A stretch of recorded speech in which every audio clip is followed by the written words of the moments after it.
Beleza, estamos ao vivo. Vamos aguardar uns minutinhos aí para algumas pessoas entrarem. A galera começa a olhar lá ao vivo e começa a entrar. Então, estamos tranquilos de horário. A gente começa 25 e ponto.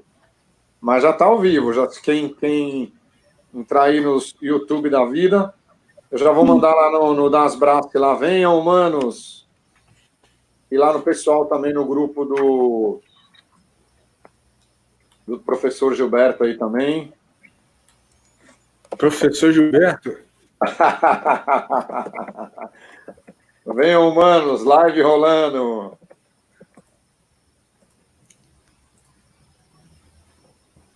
Tem gente aí?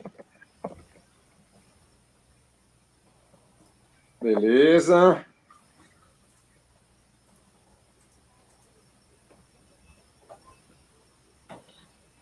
Beleza. Não tem ninguém aí, ó. O povo tá... Será que o pessoal já tá indo pros barzinhos, gente? Acho que ainda não, né? Nossa, pelo amor de Deus. É.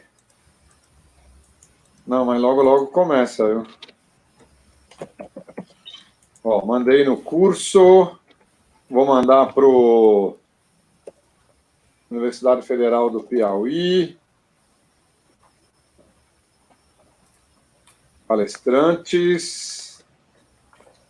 Unicamp. Vou mandar para um monte de gente aqui. E mais um só. Ah, legal, Giba. Eu estou olhando aqui, tem as análises, inclusive. Tá tudo aqui, dá para colocar sim. Tem os rótulos. Cinerea. Os rótulos, beleza. Dá para gente... Cinereas. Né. Tem o né bem... Tem o acento no E. Cinereas, exatamente. Então, encaminhar. Vou só mais um. 22, tranquilo. Aí... Já tem 4 pessoas aí, olha só. Tatiana Mesquita, Vivian Sandoval. Vivian Sandoval, ou Juliana, da Austrália. Esse broche aqui ela tem um site, Bugs and Beds. Esse é o broche. Mostra o seu para ela aí. Nossa, cadê o meu? Se ele não caiu já aqui, deixa eu achar o perdido.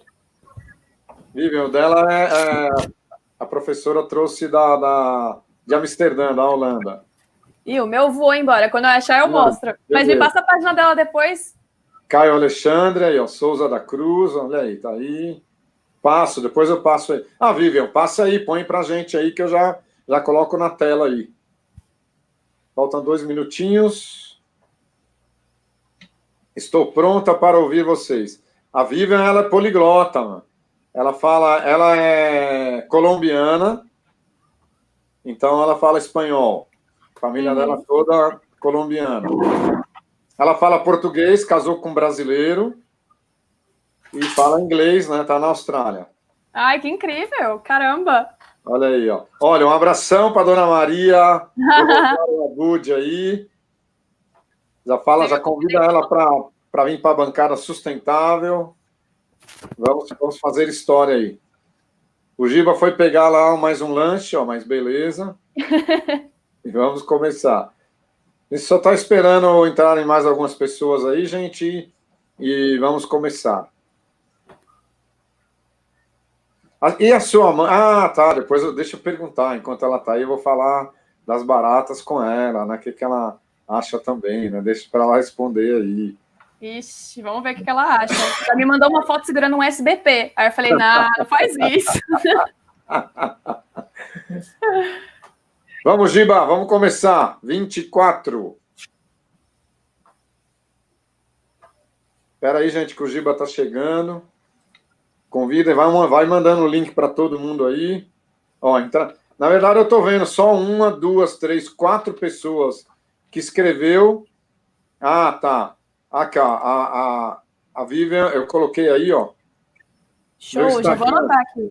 Já anota aí. Vamos lá, Giba, 25 começando. Pega papel e caneta na mão aí.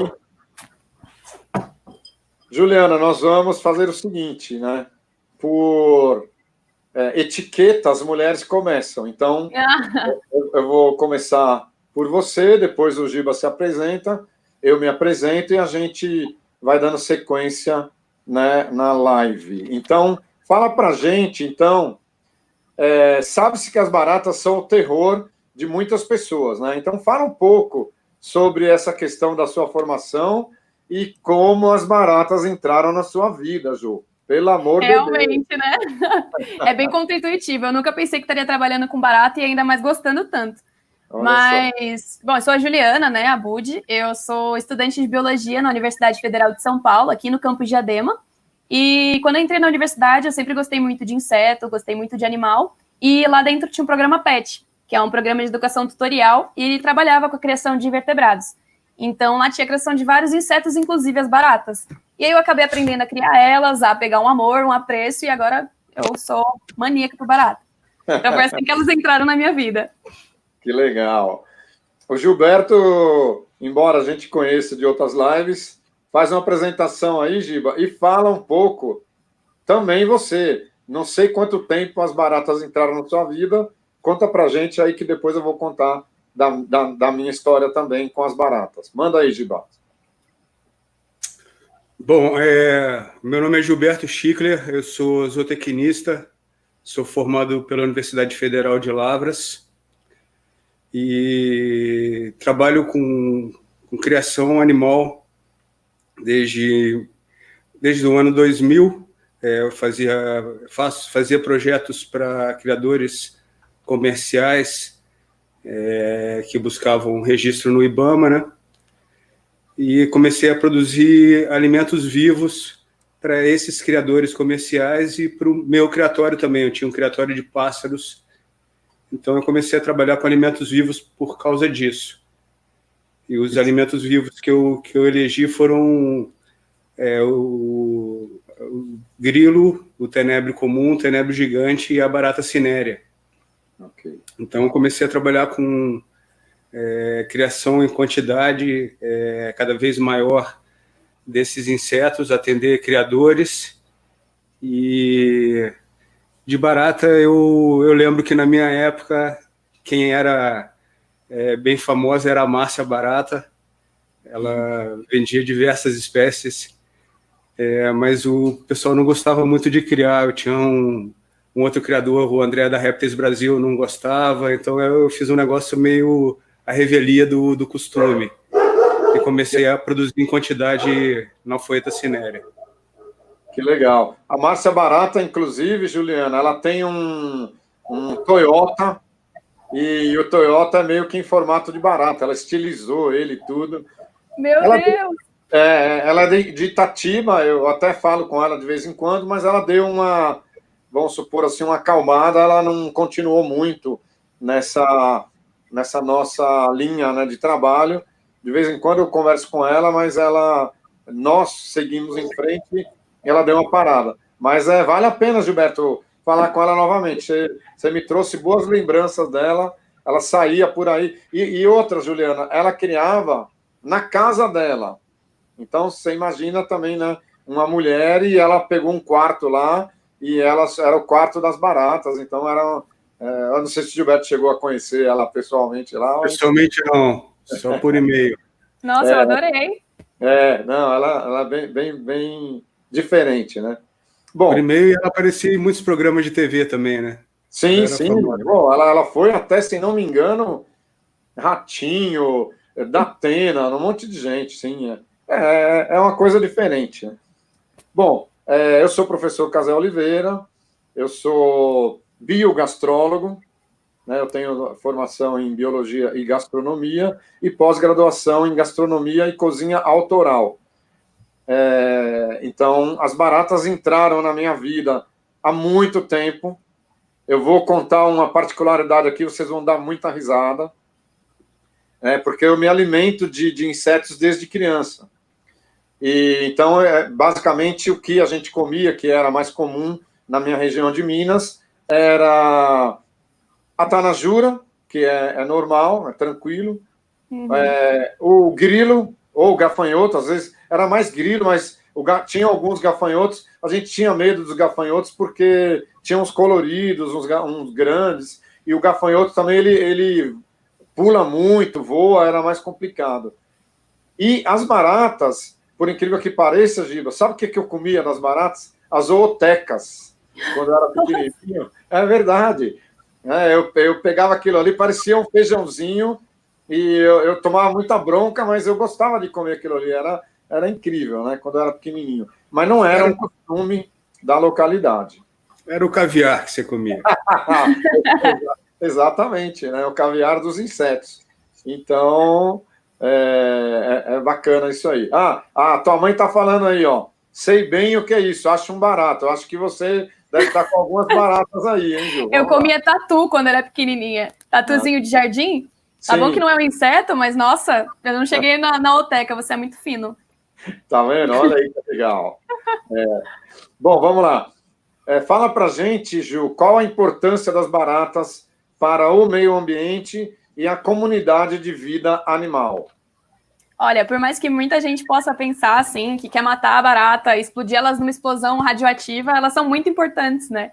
Porque elas são um grande decompositor, elas fazem um papel de saprófagas, né? Elas comem os dejetos, os rejeitos, e como as baratas elas convivem muito próxima dos humanos, né?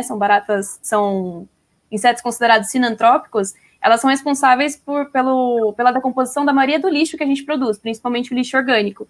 Então, elas desempenham um papel muito grande também na cadeia alimentar, que elas servem como comida para vários animais que vivem nas cidades, como ratos, algumas espécies de morcego, escorpião, principalmente. Então, se elas fossem tiradas da cadeia alimentar, a maioria desses animais ficariam sem alimento e precisariam tentar encontrar um substituto, né? E isso demoraria muitos anos. Então, elas têm esse papel, né, na importância ecológica, né? Sim. E além aí que tem a parte do Gilberto aí, da parte da alimentação. Fala um pouco para a gente dessa parte aí, Giba. Bom, eu montei, vou falar de forma resumida, eu montei uma empresa no ano de 2007, a Nutrinsecta, e a gente conseguiu em 2012 tirar o registro de fabricante de ingredientes para alimentação animal, o CIF. E a gente trabalhava com 5 espécies de insetos, além dos que eu tinha falado, a mosca doméstica, né? E a barata foi um inseto que eu fiz questão de trabalhar. A gente vendia ela tanto viva quanto desidratada. Viva, a gente teve a oportunidade de vender, por exemplo, para o Butantan, uma época que eles ficaram sem. Grilo, eles também precisaram uma época. Então, tinham grandes criadores que precisavam de baratas, lojas de pets também. Mas uma coisa que a gente fez muito interessante foi vender os insetos em vários tamanhos. Eu não sei se o Casé vai conseguir colocar, mas eu tenho fotos dos rótulos dos produtos que a gente vendia na Nutrinsecta com CIF. Então a gente vendia barata de 4 tamanhos diferentes, micro, baby, eu vou colocar aqui para você dar uma olhada. Espera aí, então, deixa eu entrar aqui só um minuto, que aí eu vou colocando e você vai falando sobre cada um deles, tá? Então eu vou começar por esse rótulo aqui, só um minutinho, que aí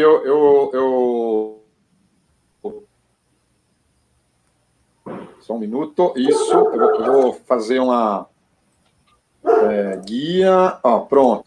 Eu vou entrar...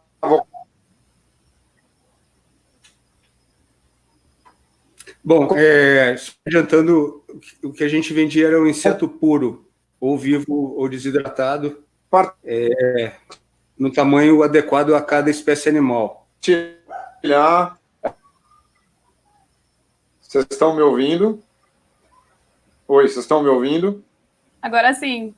Deu para ver ou não deu para ver o rótulo, Giba? Não. Não deu para ver? Ué, porque eu coloquei, olhar Agora deu uma mexida aí. Sim, agora sim. Tá dando para Então, ver? deu para ver. Legal. Então, barata jovem, desidratada. Ó, Ali a gente coloca a baby. Isso, tá dando para ver Ali, tranquilo aí. sim, beleza. A gente colocava a espécie animal que era indicada.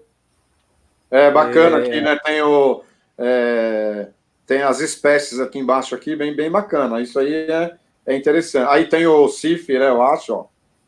Exato. Então ela coloca que é um alimento puro, insetos hidratados puros a composição. Nível de garantia coloca todos os nível de proteína, nível de ácidos graxos, de minerais, a validade do produto, Muito legal. como que se utiliza, Sim. Então, é uma série de informações sobre o produto com a finalidade de uso na alimentação animal, de qualquer animal. A princípio, animais que comiam insetos, mas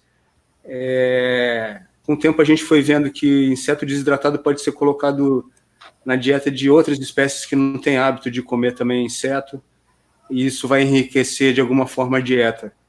Bacana. Você coloca 5% de inseto numa dieta de periquito australiano, de canário belga, já é um enriquecimento fantástico, apesar de não ser um alimento habitual dessa espécie de animal.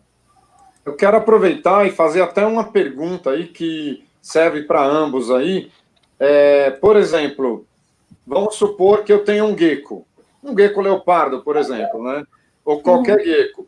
Geralmente, na biologia, nós introduzimos principalmente o inseto vivo para dar aquele enriquecimento ambiental, para ele manter o instinto de caça dele e tudo.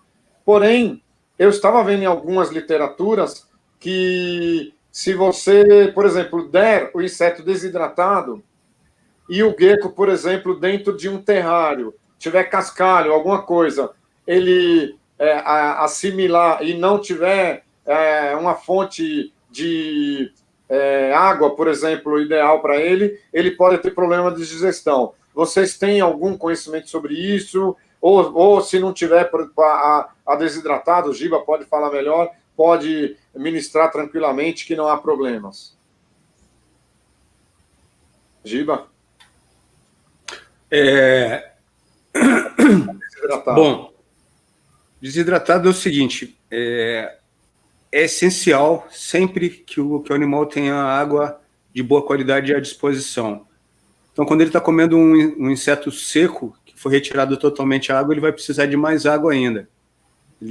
Normalmente ele comeria um inseto com 25%, 30% de matéria seca, e agora ele está comendo um com 6% com 90% de matéria seca, né? Então ele vai precisar de água. Sim, com certeza. Para ele não focar em outros objetos no terrário, você tem que dar um movimento para o inseto, mesmo que ele desidratado. Então, mexer ele com a pinça, para ele não ficar pensando em outros objetos no local. Já tem até uns comedouros, Giba, que é engraçado que eles não são elétricos e tudo, mas eles têm tipo um balancinho assim, que quando você joga o tenébrio ou a barata, ele dá uma escorregadinha e para o gecko parece que ele está vivo. É muito interessante. Pode falar, conclui aí. Isso. E para concluir, a outra forma que você pode fornecer o inseto, que aí ele não vai ter nenhuma perda de umidade, o animal estando habituado a comer o inseto morto, você pode botar ele 5 minutos na água fervente, ou então 15 minutos na água em temperatura ambiente, que ele vai reidratar e você fornece um inseto tenro, macio, como se ele tivesse sido recém-abatido. Bacana, bacana. Sim, com certeza. Quer complementar? Sim, eu tava até pensando aqui, pelo gecko ser um réptil, né, e eles terem um sensor termosensitivo, Teve uma época que eu já criei cobra, e para você dar alimento para cobra tem que estar numa temperatura específica, tem que ter um movimento que nem vocês comentaram. Então eu imagino, não tenho experiência de criar gecko, mas imagino que seja exatamente isso que o Gilberto comentou. Tem um movimento, uma temperatura específica para que ele se torne uma atenção para o alimento que você colocou, né? Verdade. Bem legal. Bacana. Você vê que a gente vai conversando e as coisas vão aparecendo aí. Então, aproveitando que nós falamos aí da importância das baratas, me fala aí realmente, será que as baratas representam algum perigo real? Então, quais os perigos reais que as baratas podem apresentar? Elas mordem? Tadinha das baratas, né? Mau preconceito.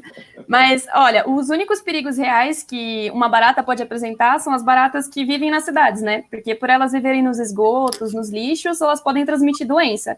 Vírus, bactérias, alguns eumintos. Engasguei. Isso aí. Pode transmitir algumas doenças, mas como as baratas sinantrópicas, elas são só 1% de toda a riqueza de baratas que tem, eu diria que elas não apresentam um risco real. Elas mordem se elas se sentem ameaçadas, como qualquer outro animal na natureza, né? Não tem veneno também, como muita gente pode pensar. E algumas pessoas têm alergia à barata por conta delas viverem em ambientes sujos, essas baratas de cidades, né? Então, elas não apresentam nenhum risco, a não ser o medo de quando elas voam. Mas tá tudo bem, gente. Olha, tua mãe tá falando aí muito bom, devem ser ótimas, super crocantes. Você ainda não deu barato para sua mãe comer? Ainda não? Ai, ofereci o chocolate, não quis, tô com medo.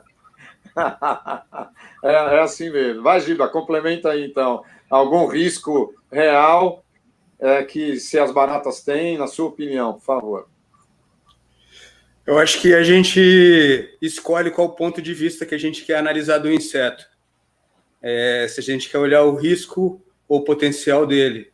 Exatamente. Na medicina oriental, por exemplo, eles olham o potencial dele. Então, um inseto é um inseto com alta capacidade de digestão, digere até plástico, né? Não rói plástico, não rói qualquer tipo de alimento. Então, tem enzimas de potência fantástica, se fazem remédios para úlcera com eles na medicina oriental, né? Então, existe o risco, mas existe como produzir eles com qualidade e tirar proveito deles ao invés de ter receio do animal.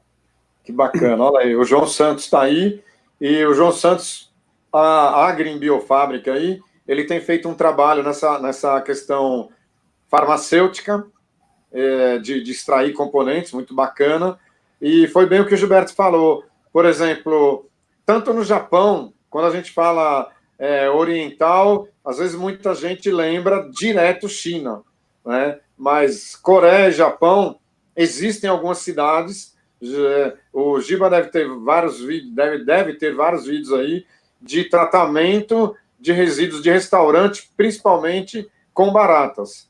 Então, e depois eles utilizam essas baratas para essa questão que o Gilberto falou, não de olhar o mal que elas podem causar, mas o bem que elas podem causar, e é muito bem, são muitas coisas.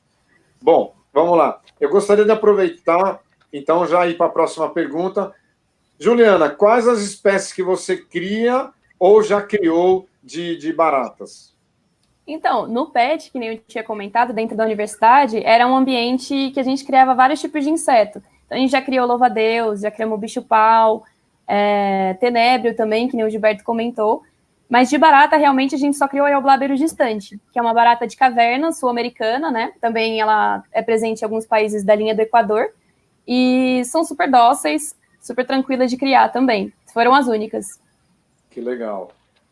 O PET está aberto hoje? Como é que está o funcionamento dele lá? Está sempre funcionando, operante. Ele tem um programa federal, né? Então, existem várias faculdades federais do Brasil. Esse PET você consegue entrar só sendo aluno da biologia, infelizmente. Mas ele é aberto a inscrições todo final de ano e todos os alunos são bem-vindos sempre. É um programa maravilhoso, voltado para a extensão, para pesquisa, para o ensino. Que bacana. Gilberto, você acha que as baratas têm potencial de comércio no Brasil? fala para a gente alguém que queira criar baratas hoje, como ele poderia começar? Existe algum curso? E qual é o potencial desse mercado para as pessoas, no caso aí, e fala também quais as espécies de baratas mais escolhidas, por favor. Bom, vou falar. Você vai me lembrando, então. Primeiro do mercado. Isso. Existe o mercado principalmente para alimentação de pets, de animais de estimação exóticos, que comem insetos, principalmente insetos vivos, e mais especificamente répteis, anfíbios e aracnídeos, comem bastante insetos, às vezes estritamente insetos.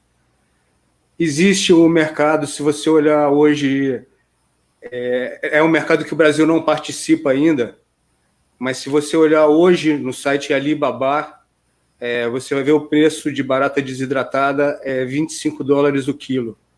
Então, se você comparar com o preço que se vende o frango brasileiro, é um valor muito mais alto e a alimentação é tão barata quanto ou até mais barata.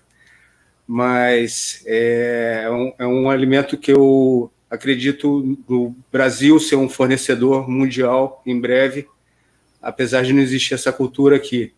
Mas acho que ganhar dinheiro não precisa ter uma cultura específica, precisa focar no inseto de uma maneira científica, comercial, e saber que aquilo que parece aparentemente é um nojinho representa dólares no final das contas. Então é dinheiro no produtor rural ou para o produtor em grande quantidade.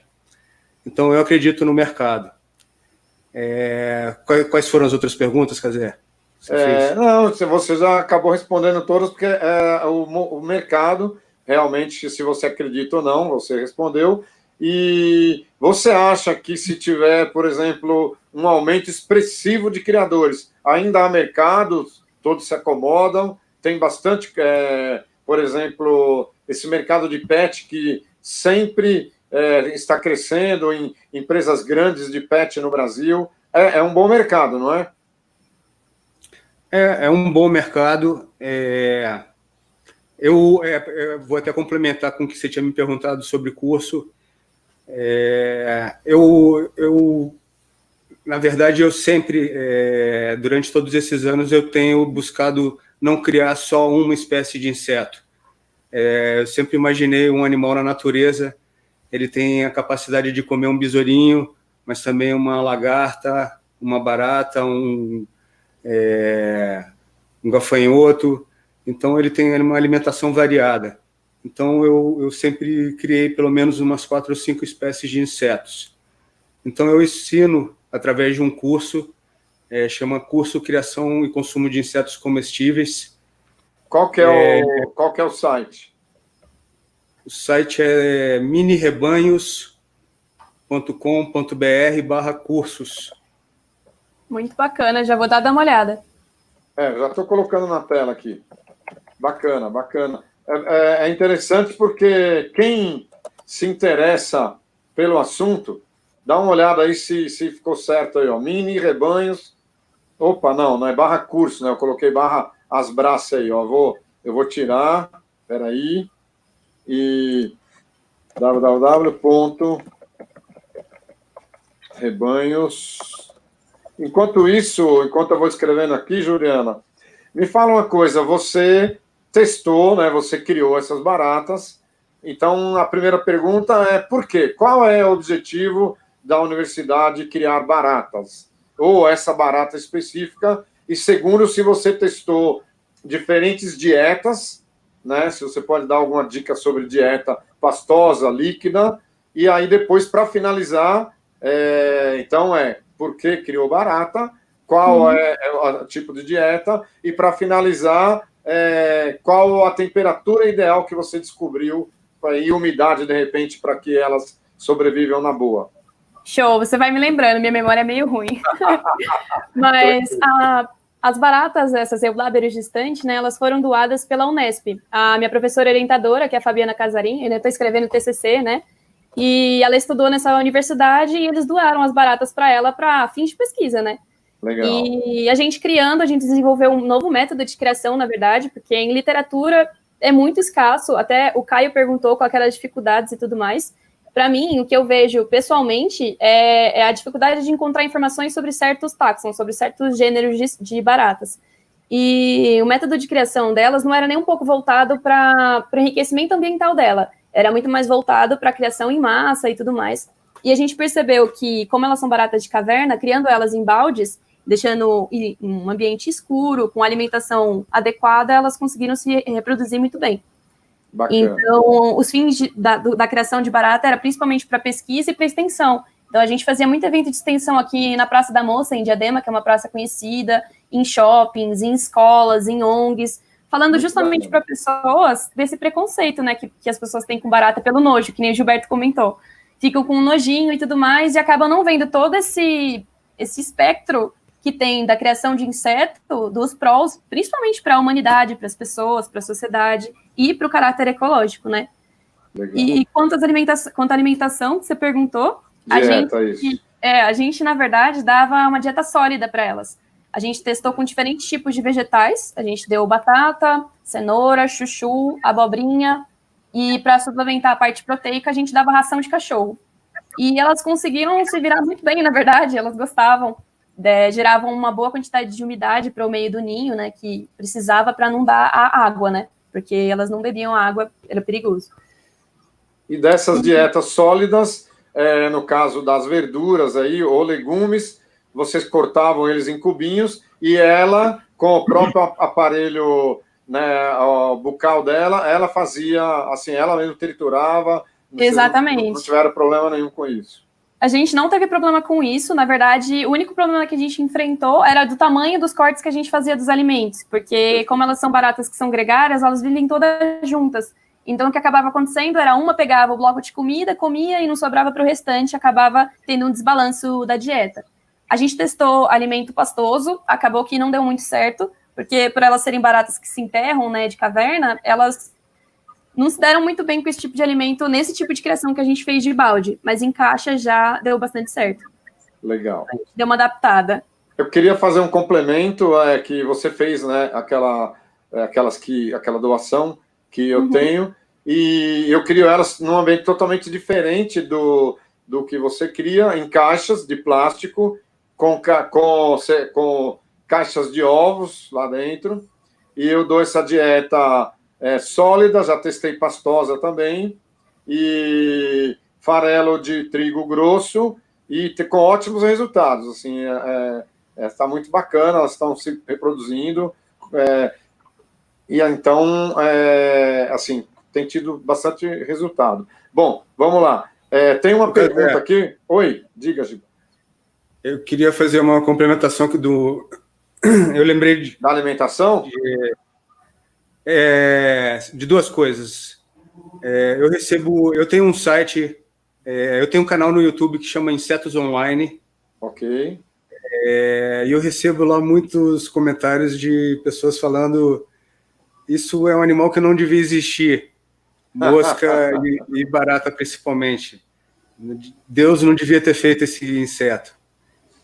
E é muito bom a gente pensar em quanto tempo que a gente conseguiria sobreviver no planeta se não existisse insetos decompositores, que nem a mosca e as baratas. Exatamente. Haveria, em pouco tempo, uma camada gigantesca de matéria orgânica, de excremento, de tudo que é tipo, sem haver decomposição. Então, são essenciais para a vida. Então, não existe como pensar nessa possibilidade. E é um mito da ignorância que a gente tem que deixar de considerar, porque, como a Juliana falou, 99% das espécies são benéficas, no caso, de doença nenhuma. E a outra coisa que eu complementar são as espécies que eu já criei, que eu esqueci de falar. Eu tenho... o que eu criei principalmente foi a Analfoeta cinerea. Ela é uma espécie que foi introduzida no Brasil na época dos navios mercantes. Elas vinham da África através desses navios e povoaram o território brasileiro, mas elas não vivem nas casas, elas vivem no ambiente peridoméstico. E é um inseto que tem, desculpa, mais ou menos 65% de proteína bruta nas análises que a gente fez. Então, isso foi um dos motivos que a gente sentiu para usar esse inseto na nossa produção. Mas eu já tive experiência de criar de forma comercial a maioria delas, a barata de Madagascar também. Eu não vou falar o nome científico de todas, mas o mais popular, barata de Madagascar, é aquela que assovia. Sim. A barata gigante de Madagascar, né? Aquela que nós comentamos, né? Isso. Que faz o barulhinho. Ela é criada principalmente como pet, mas ela cria em tanta quantidade que dá para usar ela como alimentação animal também. Ela é criada como pet porque ela é muito mansa, muito dócil, né? E as crianças gostam. Então, eu acho que o fato de um animal poder ser criado como pet não acaba com a possibilidade dele ser criado como alimento também. Acho que uma criança pode ter uma galinha como pet e pode comer frango também. Então, acho que não são coisas excludentes. Sim, sim. Mas por aí. Tem até uma pergunta aí do Caio Alexandre para a Ju. Qual a maior dificuldade de cuidar e estudar as baratas? Fala aí, Ju. Olha, tudo bem, Caio, né? Oi. Eu acho que, assim, no quesito de pesquisa, que é o que eu mais consegui fazer dentro da universidade, é realmente a quantidade de material sobre elas, sabe? Porque a criação eu achei uma coisa muito simples, elas são animais bem generalistas, então elas são decompositoras, elas comem matéria orgânica de dejeitos, rejeitos, e elas vivem em qualquer situação de ambiente, então ambientes quentes, ambientes frios, existem uma variedade enorme de baratas que vivem em diversos biomas. Então eu achei bem, bem simples, só o quesito de material de estudo sobre elas mesmo. Achei um pouco escasso, acho que sempre é uma chance para a gente acrescentar, né? Legal. Eu tinha falado naquela hora, assim, acabou passando, a questão da temperatura. Qual a temperatura ideal? E se foi observado, por exemplo, no PET, se você aumentou a temperatura, elas aumentaram a atividade? O que você observou nessa sua criação do PET aí? Nossa, com certeza. O aumento de temperatura é muito, muito significativo. A gente criava elas num laboratório, né? E numa câmara que ela tem condições de temperatura reguladas, então a gente consegue mexer na temperatura que a gente quer. A umidade também em fotoperíodo. Então tinha o fotoperíodo de 12. Então 12 horas aceso a luz, simulando um dia, e 12 horas a luz apagada, simulando uma noite. E a gente costumava deixar por volta de 25 graus a 27, elas se davam muito bem, conseguiam se reproduzir bastante, ter um desenvolvimento bom, não ter agressividade, né, que é um parâmetro para ver se elas estão estressadas. Então foi uma temperatura ótima, mas tem até um caso engraçado, que um dia chegou em 29 graus, as baratas estavam todas assim, mal, elas estavam lerdas, sem perna, assim, e a gente falou, meu Deus, não, essa temperatura não dá. Então a gente encontrou um máximo. Então, esse máximo seria, no caso aí da tua criação, esse 29 graus. De 29 a 30 para esse tipo de criação em balde. Imaginei o que aumenta a temperatura um pouco mais, né? Tá. E o fotoperíodo, você não tem luz natural, é sempre a luz artificial. Sempre a luz artificial, esse é um porém. E até te perguntar nas suas criações que você pegou, se você conseguiu encontrar uma temperatura diferente, se você... Não, as minhas temperaturas, elas sempre ficam abaixo de 29 graus. Não há um controle de temperatura, mas o local, que é um galpão e tudo, você consegue ajustar a temperatura sem precisar de um controle ambiental. Não é o local ideal, tá? Ele tem o fotoperíodo regulado por luz, vamos dizer assim, janela. Então, não é luz direta, é luz indireta, e você consegue ter, assim, porque eles precisam ter essa noção do fotoperíodo muito bem definido, né? Porque senão você vai estressar o animal de alguma forma. E elas estão indo super bem. Então, é um fotoperíodo controlado basicamente pela luz do dia, luz da noite, com muita tranquilidade. Giba, quer complementar? De temperatura ou de fotoperíodo, alguma coisa? De temperatura, cara, eu nunca... Eu tive a experiência de produzir com em torno de 25 graus até 30 no máximo,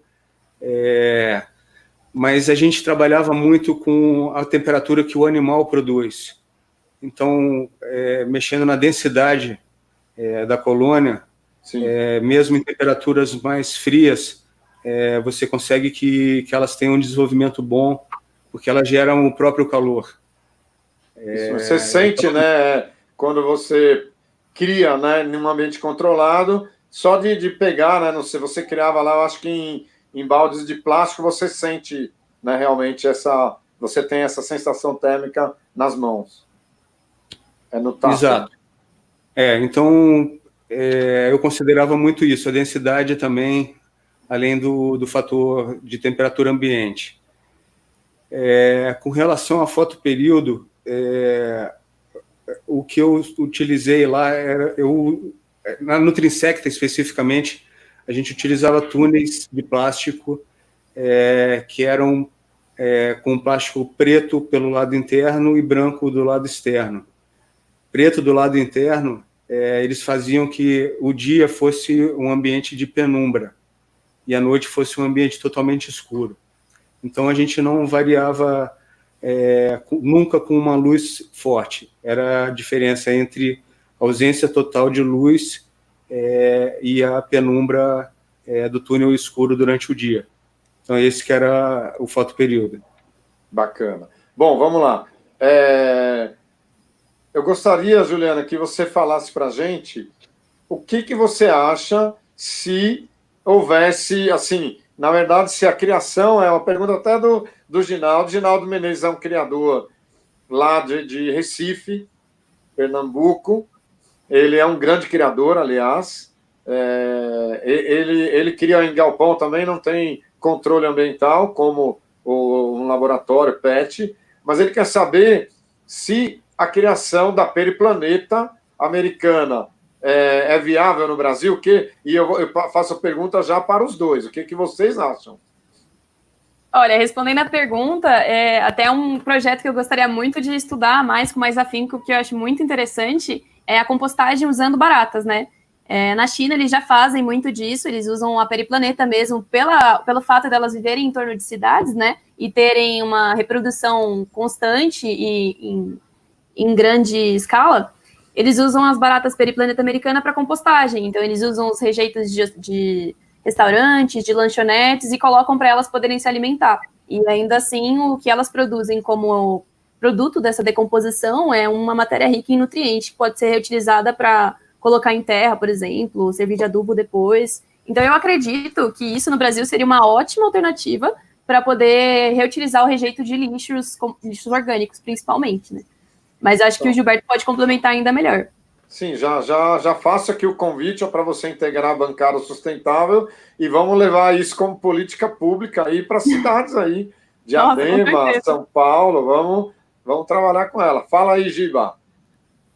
Criação massal de periplaneta americano. Eu acho que o mercado vai dizer qual o inseto que ele quer que crie. Eu não terminei de falar as espécies, É verdade. Mas tem outras espécies que a gente tem aqui no Brasil criando, por exemplo, a dúbia. Uma que chama a dúbia, a pálida, a Eublaberus, a Red Runner. Então, a Red Runner. Então, o mercado vai dizer que inseto que ele quer. Acho que é importante identificar isso, a gente fazer análises, e isso é muito importante a academia mostrar qual que é o potencial daquela matéria-prima, mostrar para a indústria que aquilo pode ser interessante para eles adquirirem, então fazer pesquisas para mostrar novos produtos. Bacana. Eu vejo o potencial do inseto para alimentação animal, não só da periplaneta peripaneta ela tem um problema dela voar, dificulta um pouco o manejo, né? Mas como eles têm a capacidade de criar com a mesma alimentação que se cria a Black Soldier Fly, é um inseto que se produz de forma muito barata também. Então eu nem quero abrir uma concorrência com o meu amigo João Pisa, que cria Black Soldier Fly com excelência, mas é um inseto que, se a gente for ver nesses vídeos que a Juliana comentou da China, a gente vê que elas ela é muito comem uma pasta de resíduos de alimentos, exatamente como a Black Soldier Fly. É verdade. O Ginaldo, acho que está... O Ginaldo, Juliana, nesse momento, né, da chama Insetos Brasil. Aliás, quem quiser, procura aí depois. Só digitar Insetos Brasil, vai achar ele. Ele sempre privilegia nossas lives aqui. E ele está fazendo um monte de pergunta aqui, como de sem pé e sem cabeça. Bom, a tua mãe está falando aqui, ó, Maria do Rosário Abud, se as baratas sobrevivem na água, se elas nadam ou elas afogam. Conta pra gente aí. É apenas uma curiosidade, é uma brincadeira, né? E o Ginaldo está falando aqui quanto tempo elas vivem sem cabeça. Para você ver o imaginário, né, Giba, das pessoas aonde vai, né? Não, são perguntas super cabíveis, gente. Eu mesmo me perguntava tudo isso, me pergunto até hoje. Quanto à água, existe até um gênero que ocorre aqui no Brasil, que é a Epilampra, e elas conseguem ficar um tempo submersas. Não dá para dizer que elas vivem, né, debaixo d'água, mas elas conseguem ficar um tempo submersas, chega cerca de uns 15 segundos, 20, o que já é bastante, né? Pensando numa barata. E quanto a ela viver sem a cabeça, eu já tinha lido num lugar que ela vive cerca de alguns dias sem cabeça. Não sei se isso é real, não consigo confirmar, assim, numa referência de fato, mas falam que galinha também consegue sobreviver um tempo, né, se mexer, então eu não duvido nada de reflexos. Bom, na verdade, eu costumo falar, né, que são brincadeiras e tudo, ou curiosidades, mas para, né, como as Brassi, para a zootecnia, isso são dados irrelevantes porque nós precisamos pensar em formas de melhoramento genético, criação, tudo isso que nós estamos falando aqui. Eu quero aproveitar aqui e falar da presença aqui, Giba. Não sei se você conhece ela, mas é a Renata Morelli. Né?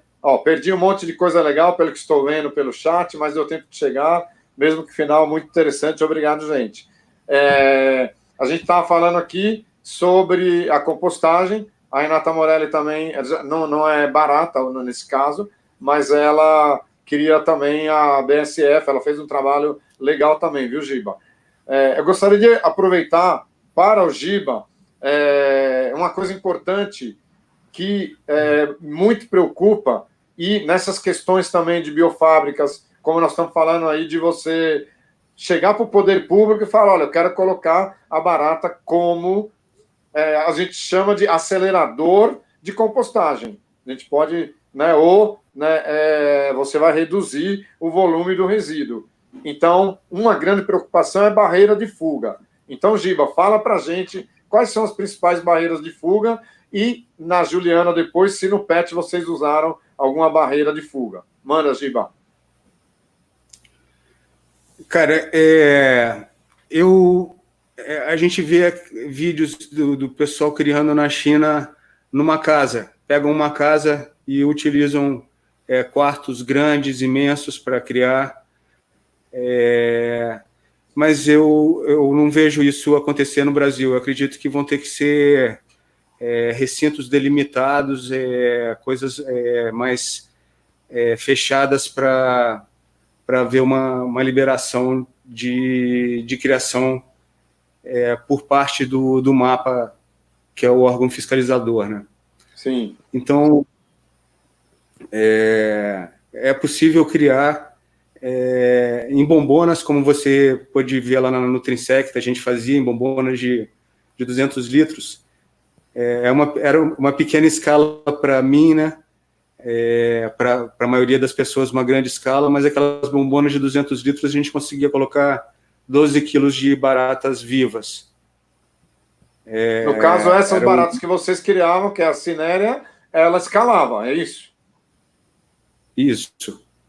A gente colocava como barreira antifuga o carbonato de cálcio, uma barreira que se faz na borda superior interna e que tem que ser renovada a cada uma semana, porque elas comem esse material também. Elas escorregam com esse material, mas elas usam como alimento. Mas podem ser criadas também em piscinas, como se faz na Tailândia, em grandes recintos. O importante é que tenha uma barreira que não deixam elas andarem no ambiente que não é específico para o inseto. Tem ambientes contaminados, onde o tratador pisa, por exemplo, que deve ser isento de presença de animal. Então, tem que ser, acredito, numa certa controle contra a disseminação do inseto no ambiente. Legal. Ju, quer falar dessa barreira, o que vocês usavam lá e tudo mais? Claro. A gente criava em balde de 20 litros, né? Daqueles baldes de plástico de lixo mesmo. E para a gente conseguir fazer uma barreira para elas, a gente pegou o voal, aquele... É como se fosse uma rede com furinhos, né? Aquelas redes de mosquito mesmo, só que mais fina. E a gente costurou com um elástico por cima. E além disso, como elas eram criadas em baldes, elas tinham uma alta produção de umidade, própria do metabolismo, né? Pela alimentação. Então, acabava que a parede do balde ficava toda molhada com a própria umidade do metabolismo delas. E aí, para poder ter um enriquecimento ambiental, para elas poderem escalar, porque elas ficam nas paredes de caverna, né? A gente colocou papel corrugado, um papelão corrugado no entorno, colado com fita. Acabou que elas comiam esse papelão, mas pela própria umidade, elas não conseguiam escalar. Mas criando o bicho-pau também, eu já vi gente colocando vaselina na ponta do terrário e funcionou. A gente fazia isso também e dava certo. Então, acho que são algumas opções. Sim. O problema é que, no caso, quando a gente trabalha com alimentação, a vaselina é meio complicada também. Tem gente que usa outros tipos de coisa, talvez num ambiente de laboratório aí, para pesquisa, tranquilo, mas no caso de criação comercial, não. Tem aqui uma pergunta, quer dizer, uma pergunta, né? A Renata Morelli está falando, ó, baratas aceleradoras, parece que não, mas pode dar bem certo, né? Realmente é apenas aí uma divagação aí, porque, né? O Sérgio Novita aqui, ó, tá falando que usa vaselina sólida que compra em casa de material de construção, que é isso que você falou agora há pouco, né? Exatamente. Diga, Giva. Eu já usei graxa há muito tempo. Um nojo, cara. Então, depois você vai virar a bombona, a graxa fica grudado o esterco nela. A vaselina também é difícil. Né? No final das contas, o carbonato de cálcio ele resolve pela facilidade no manejo e por ser um alimento para elas também, é uma fonte de cálcio, né? Então foi maravilha. O mais adequado, né? Aí, ó, Ginaldo sempre perguntando aí, ó, se o Giba já comeu barata frita. Dá uma olhada aí, ó. Acho que sim, hein? Vamos lá. Pois é, eu já comi barata de muitos jeitos. O negócio é o seguinte, eu já... Lá na Nutrinsecta, na empresa que... Essa empresa já fechou. Mas a gente tinha...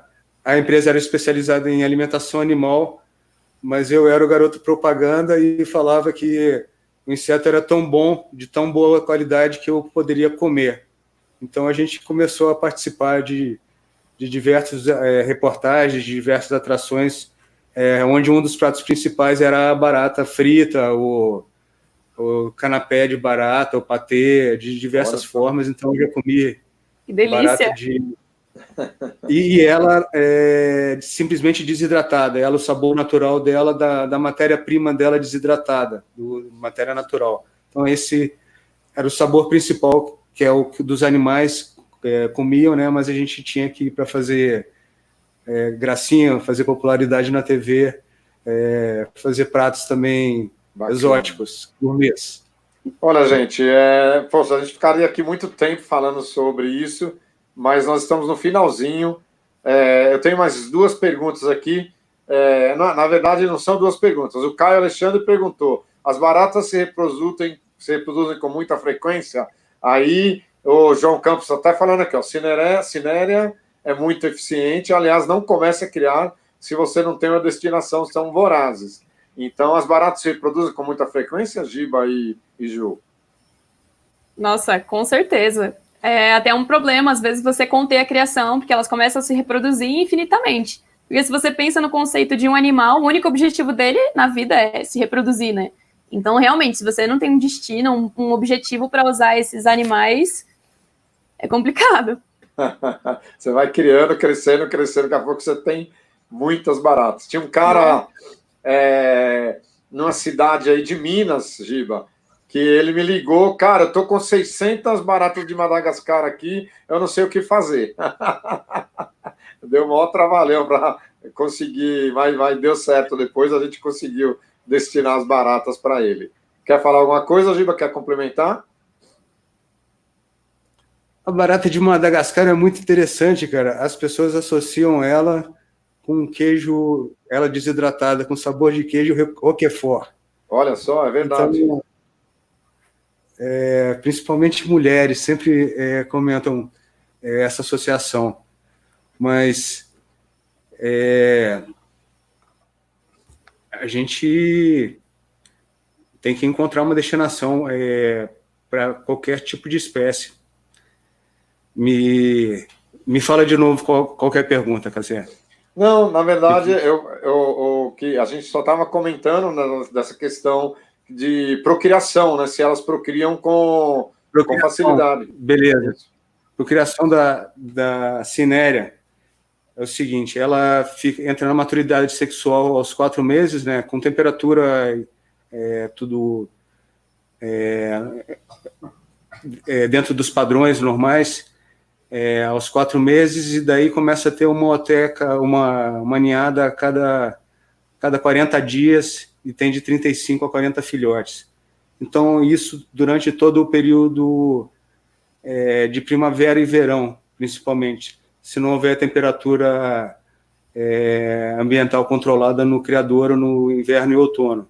Aí dá uma cessada boa na reprodução. Mas, bacana. Fora disso, é reprodução intensa e é o que a gente precisa, né? Olha, a última pergunta para os dois, para a gente entrar no Enton Kiss, que agora eu quero conhecer um pouco melhor a pessoinha, né, a humaninha da Juliana. Me fala um pouco sobre essa questão dos ovos. As baratas, elas têm ovos? Como é que funciona isso? Conta um pouco para mim aí. Ovos de barata, você diz para reprodução mesmo? Tipo, onde ela Isso. Então, na realidade, as baratas, elas dividem um caractere em comum com todo um grupo, inclusive um grupo em comum com os cupins agora, né? E a produção da oteca. Então, é como se fosse uma bolsa cheia dos ovos que ela coloca para fora. Ela nasce os filhotes dentro da sua oteca. Mas alguns grupos de barata têm a sua oteca interna também, que é chamada de falsa viviparidade, né? Que elas têm a oteca dentro do organismo delas, mas elas conseguem se reproduzir dessa forma.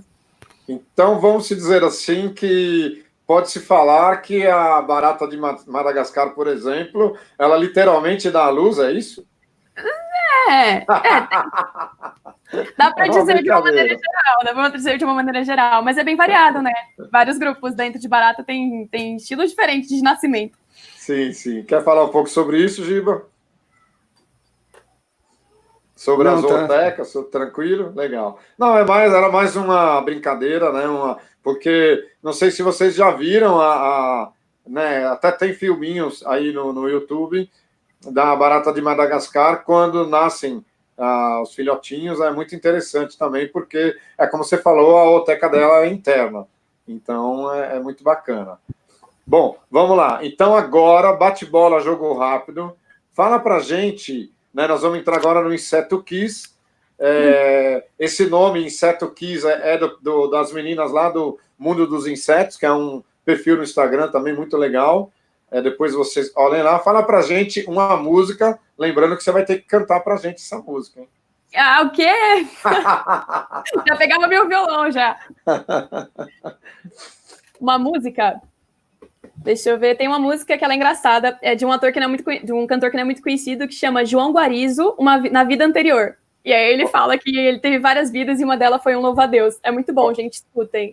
Olha só, que legal. Então, repete para a gente. Você está como é que chama aí? Você tem aí do seu lado direito aí o chat? Opa, tem. Coloca o nome dele aí. E o Giba, vai, Giba. Mais uma vez, Giba, não vem com essa eu sou a mosca, não. Inventa uma outra aí. Uma música pra gente aí, Giba. Cara, mosca na sopa, né? O Giba, eu adoro essa música, né? Raul é demais, né?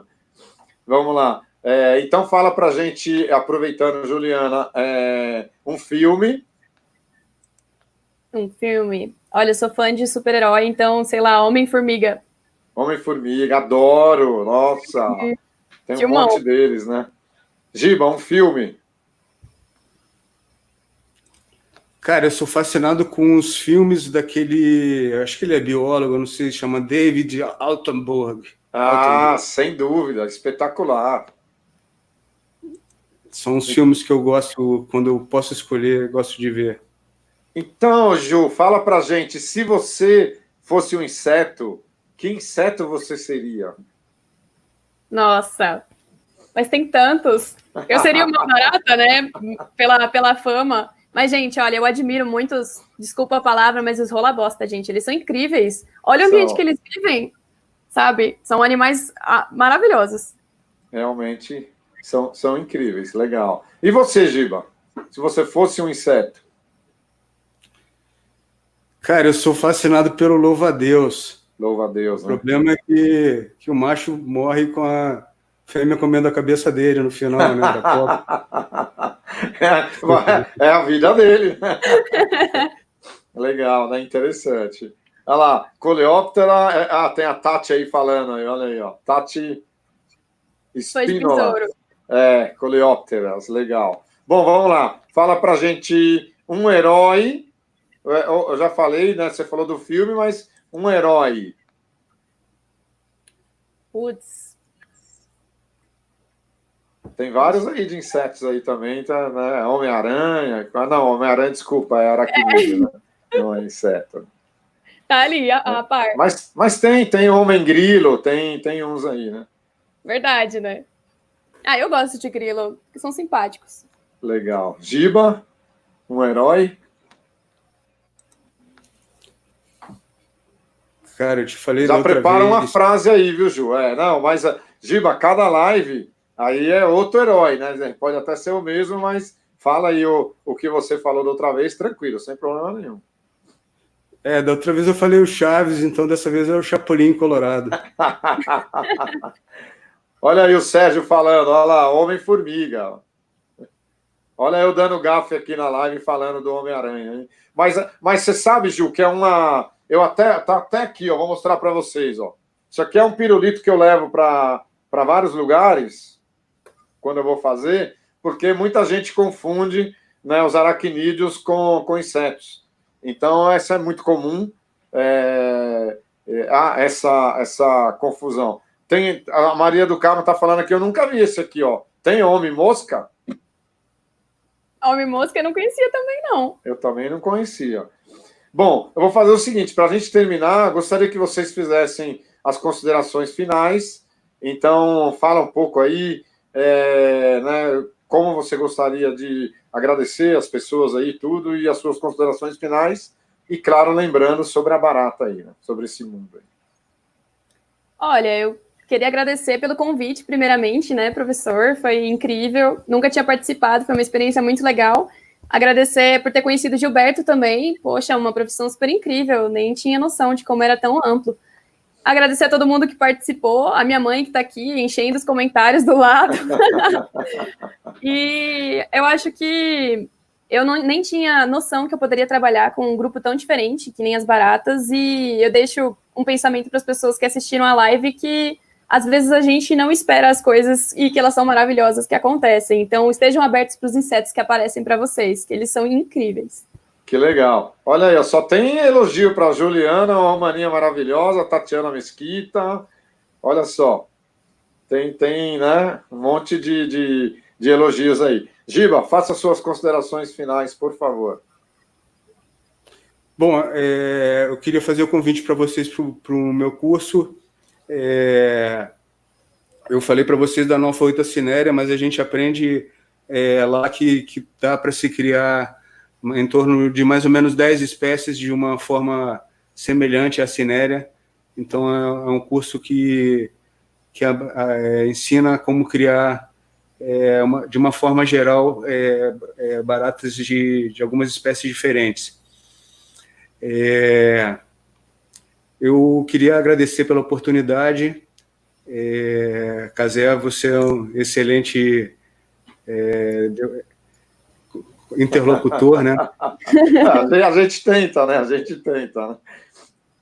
E agradeço pela oportunidade. Eu acho que a gente pode fazer muito mais do que pisar simplesmente num inseto, simplesmente falar que tem nojo dele e não entender a importância não somente ecológica, mas econômica que isso pode trazer para o Brasil, e a gente tem que pensar em cada vez mais alternativas de renda para o brasileiro. Bacana. Então, bacana. Isso que eu acho importante. Tem até uma pergunta aqui da mãe, agora eu estou falando da mãe da Ju, a dona Maria do Rosário, essa é para o Giba, olha só.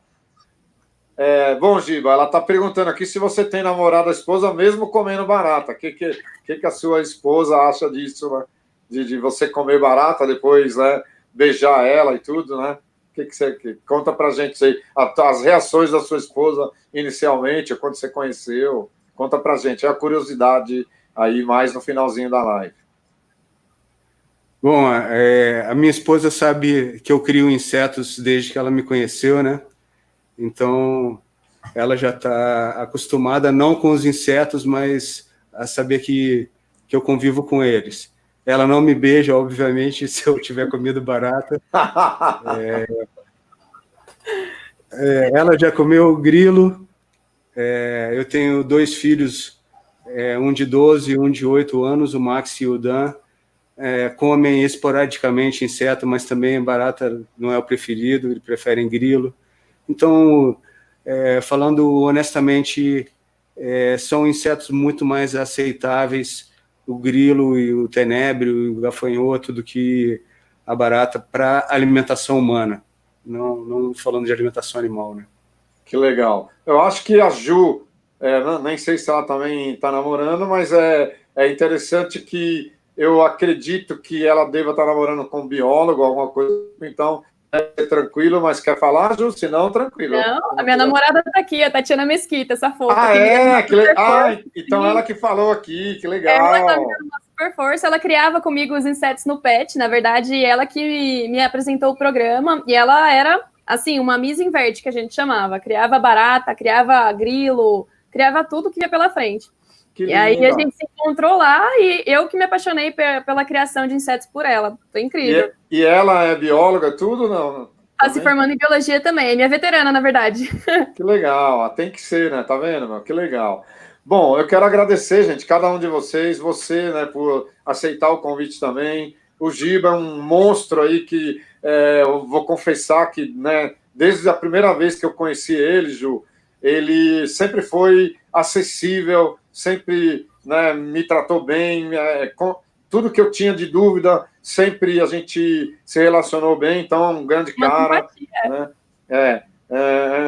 Antes de, assim, eu não conheci ele pessoalmente, e quando você conhece as pessoas de longe, você fala, puxa vida, será que, né, a pessoa, né, vai...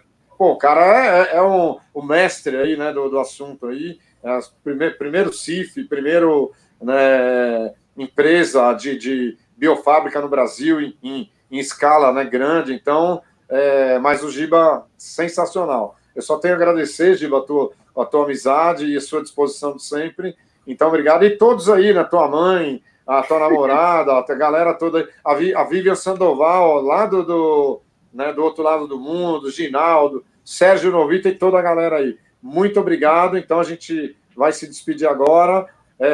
Você sabe que eu sou cozinheiro de insetos, né, Ju?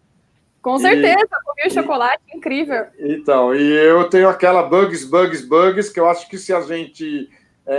o Giba, eu queria até que você finalizasse, Giba, falando, vai, um pouquinho, que eu tenho uma história, Juliana, Rapidinho, pessoal, segura mais 5 minutinhos aí, que é interessante. Tem um filme até da Angelina Jolie, como diretora, falando, primeiro eles mataram meu pai, contando um pouco da história lá do Camboja, lá, e sobre a questão das baratas. Eu acho que nós estamos num momento crítico, certo, Giba? Da sociedade, essa questão de Covid e tudo, e de alimentação. Então, por que não a gente começar a criar, ter a nossa própria alimentação em casa? Fala um pouco sobre isso, Giba, dessa questão de você criar o seu próprio alimento, né? Fala para a gente rapidinho, para a gente concluir. Eu acho que a gente está num momento que isso é essencial, a gente ter a oportunidade de produzir a nossa própria proteína, seja para consumo humano ou para consumo dos nossos pets.